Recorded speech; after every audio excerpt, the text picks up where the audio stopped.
Hey, welcome back to Grit Gym. Today is the math of strength. I'll do this with blue. The math of strength.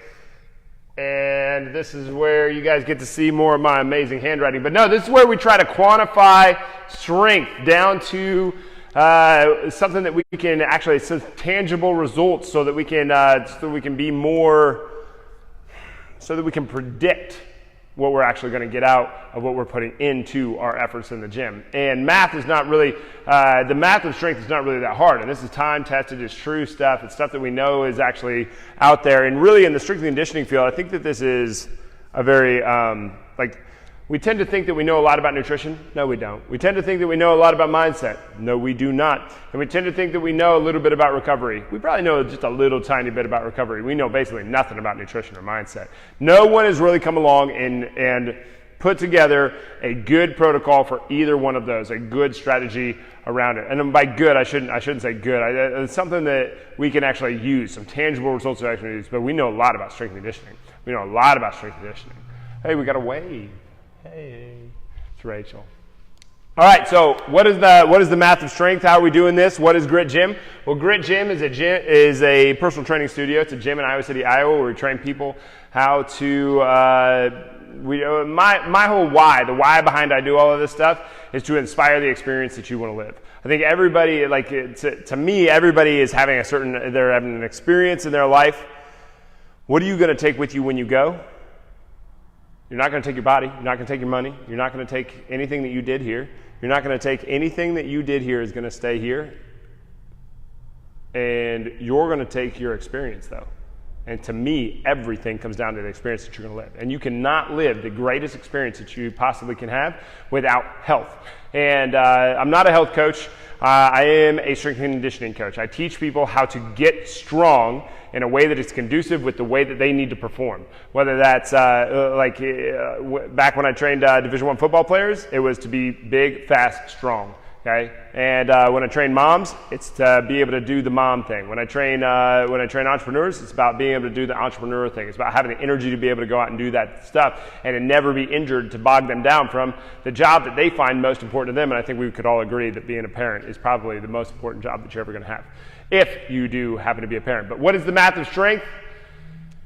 Today's topic is how to find when you first start. How do you find the weight? You know, I'm doing a front squat. I've never lifted before. What's the weight that I should use? What about on a deadlift? What about on a bench? What about on a this? And here's the thing that you're not going to be able to get away from. You're not going to be able to get away from the estimation side of it. You're going to have to do a couple, just estimate what's going on. I guess maybe I could pull 50 pounds off of the ground. Okay, well, if you think that you can pull 50 pounds off the ground, we at least have something to go on, all right? And so I have to be the professional. The person in my space has to be professional to be able to pick up what I think that they can probably do.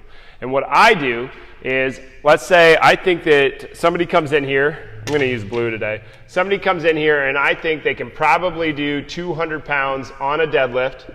They can probably deadlift 200 pounds on their, if I held a gun to their head and said, do 200 pounds, which we don't do here, imagine that. Could they do 200 pounds? Yeah, maybe. Would it look ugly? Yeah, probably if we went anywhere beyond that. But let's say that they could do 200 pounds. Well, what I do is I cut that in half. So 50%, I take that down to 100 pounds. All right, so we know that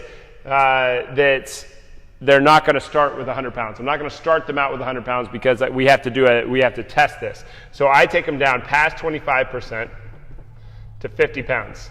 All right, and you're like, wait a minute, but I don't use this as their max. I use this as their first set. So what this is first set, and then this is second set, usually, or second or third. Okay, it depends on how this first set went. But we need to estimate here so that we can pick up this, because this is what we're actually going to work on to find what you should use for the rest of your weeks. Because your weeks should go 1, 2, 3, 4. Let's say you're on a 4-week program. Well, this week and this week and this week should be based on what you find this week for your calculations, because you're going to use percentages to find what you need over here. So you might go, let's say you might go 50, 60, 70, 70%. These are all percentages, okay? And you might go 55, 65, 75, 75, and then you might go 65, 75, 90, or let's say 85, 90%. Those are all percentages for your last week. And so what we get here will be dependent on what we find in week 1. So it's very first week dependent is what I'm trying to say. Is that like this is probably the hardest part of this whole math game, is figuring out where to start. Okay? You get somebody that comes in and they're going to do a deadlift and they've never lifted before. Well, this isn't going to happen. Unless they're just an absolute natural, which doesn't, basically not a thing. So if you're a 45-year-old female, you've never lifted in your life, we know that we're going to set your 1 rep max. We're probably going to set it below, I see this all the time. Some of the young strength conditioning coaches, actually not just young, but even seasoned strength conditioning coaches do this at times. It's the people that just don't have a brain. They'll bring somebody in, and to them, 135 pounds seems like nothing. To me, 135 pounds feels like I'm lifting air. It feels like nothing. And so if I take that into consideration when I'm training a 45-year-old client, and I say, okay, well, 135 is nothing to me, that might be an absolute max out weight for her. 95 might be an absolute max out weight for her. So I need to take it down to 50%. If I think that they can get 135, then I need to take 50% of that, and that's like what? That's like basically 70. So I need to take, so that's like 65, right? Which is one wheel on the outside. That's one 10-pound bumper plate on each side is 65. So that might be an appropriate place to start her. We think that she can get 100, so we're going to take, but I would actually start below that. I would grab a 16 kilogram kettlebell, that'd be 35.2 pounds, and I would have them do a sumo deadlift with that, so that then we know, because this is what you're going to do. Set 1, so you're going to use this 50% or this 25% rule. You're going to use the 25% rule, and you're going to back down to that 25%. Okay. And 25% is going to feel like air when you do it. It should feel so insanely light that it's just like, why did I do that set? You are grooving the pattern. Okay, we have to treat 25% like it's 500 pounds. We have to groove that pattern and make it difficult. Okay, so that we're engaging with the muscles that need to be used when we go to the heavier weights. So you're going to use that 25%. So you might start out with a 16 kilogram kettlebell. And then we're going to go at 50%. 50%. So maybe we used a 16 kilogram, and then we went up to 65 pounds, okay, at 50%. Now we're going to just take that 10% at a time. This is how I do it. I'm not saying everybody needs to do this, but this is how I quantify it so that I can make predictable results. So then I take it up to 60%. Okay, so I'm going to add 60. I'm going to add 10% to what was I going off of first? Where'd we go from 135, and we took it down to 50, and then we took it down to 25. So from 135, I'm going to add 10%. 10% is about like 13.5 pounds. So let's say it's 15 pounds. So I'm going to move up to 80, and I'm going to ask the person, and you need to ask yourself: did 80 feel heavy at all, even slightly? Did 80 feel like air? Yes, it felt like air. Okay, we can go up another 15 pounds. We can go up another 10%. So now we're at a supposed 70%. We don't know if this is a true 70% or not. We're just using this as a way to quantify it. So now we move up to 95 pounds. Okay, when they did 95 pounds, okay, how did that feel? Well, it didn't feel heavy. I felt like this is what they'll say. They're like, it didn't feel heavy. Like, I could do more reps. It's like, how many more reps do you think you do? Oh, I think I'd probably do 4, 5, 6 more. Bang! We just hit our number. We just hit exactly where we want to be. That's the response that I'm looking for, and that's the response in your head when you get there. It's like, okay, well, this is my week 1. That I could do 3, 4, 5. I could do 4, 5, 6 more. That's the weight that we need to use for this next calculation. Okay, we're using this work backwards to be able to work forwards. Okay, so now I'm going to take 95, and I should have grabbed a calculator. Darn it. I'm going to take 95, and I'm going to divide that by 75% to get an estimated 1 rep max. So 95 divided by 90, I don't even know what that is. You guys know what that is? You guys can do the math for me. Take 95 divided by 75. I always do almost everything on the show off of 200. It's 200 for some reason. I just have these numbers in my head. But like a 200, if this worked out, we did this out at 200, so we took them down to 100, and then we took them down to 50, and they did 50, and they were like, okay, no big deal. And then we took them up to 60%, so they're doing an extra 20 pounds.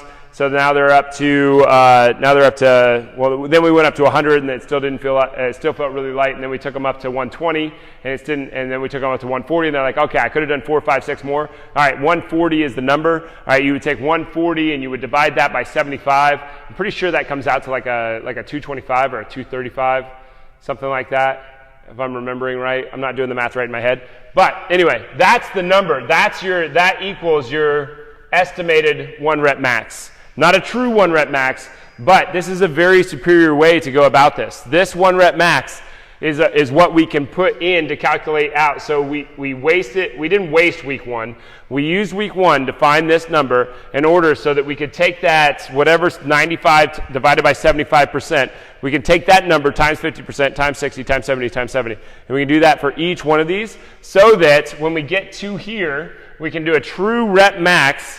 And we can do as many as we possibly can at 90% with that same weight so that we can actually figure out a better rep max, and we can still get the training effect of that whole month. It's a better way to do it. It's a better way to do it than just throwing out numbers and being like, okay, well, I think that they can do this.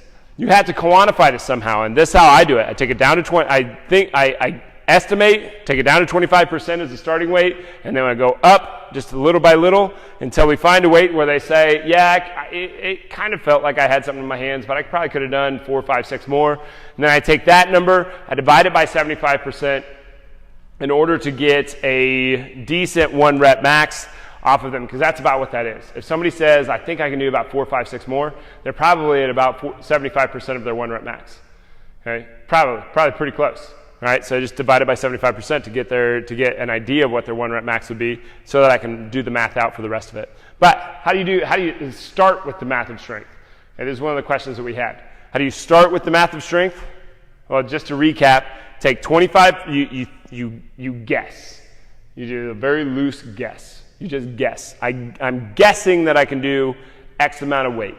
Take that divided by take 25% of that. That's where you're going to start. And then you're going to do little tiny jumps until you get to that point where it's like, yeah, it doesn't feel heavy, but it feels like I have some weight in my hands, and I think I could probably do 4, 5, 6 more. Once you get that number, whatever that number is, where you said that, you're going to take that divided by 75%, and then you're going to use that to multiply out here. Because what we did here feeds these numbers and feeds that number, and then this number will feed the rest of your months. Then you can get pretty clear on the numbers that you should probably be using. But you have to get this one. And in order to get this one, you have to get this one. And in order to get this one, you've got to do some work. So we're not using this deload week to get you the rest of this. Anyway, I know this isn't super exciting stuff. It's not like, oh, how do I find my first rep? But this is the process I've used. This works pretty well. If somebody else out there comes up with a better solution, I'm all ears for it. But this is how I've done it. I guess. And then I work, and then I guess what I think that they could do, and then I take that divided by 20, I take that 25% of that, and I use that number as a starting point. And then we build up to where they're giving those cues, and then we use that to find what this should be, and then we work back. This number is a big deal. This number gets us through everything else. But thanks for being here, guys. I like the math of strength. I know isn't the most sexy of topics, but if you can quantify this, you can make predictable results. Okay? If you can quantify things, then we can make predictable results, because we can put some science behind this thing, and we know way more about strength and conditioning than we know about everything else about health. We know more about strength and conditioning than we know about medicine, nutrition, mindset, recovery. We know all combined. We know a lot about strength and conditioning. We know nothing relative to strength and conditioning. We know nothing about all the rest of them. Partially because we can quantify this thing out pretty well. Anyway, this is the Math of Strength. Hope you guys enjoyed it. Please like, comment, share, tell everybody you know about it. I don't think we have anything coming up. The 50 workout challenge just started at Grit Gym. If you're not signed up for it, definitely get out here and sign your card. And you're trying to get in 50 workouts between now and I think it's, oh boy, like November 27th or something like that. But all right, I'm losing my voice and I'm nasally. So I'm going to get off the show. But thanks for being here, guys. Really appreciate it. We'll see you soon.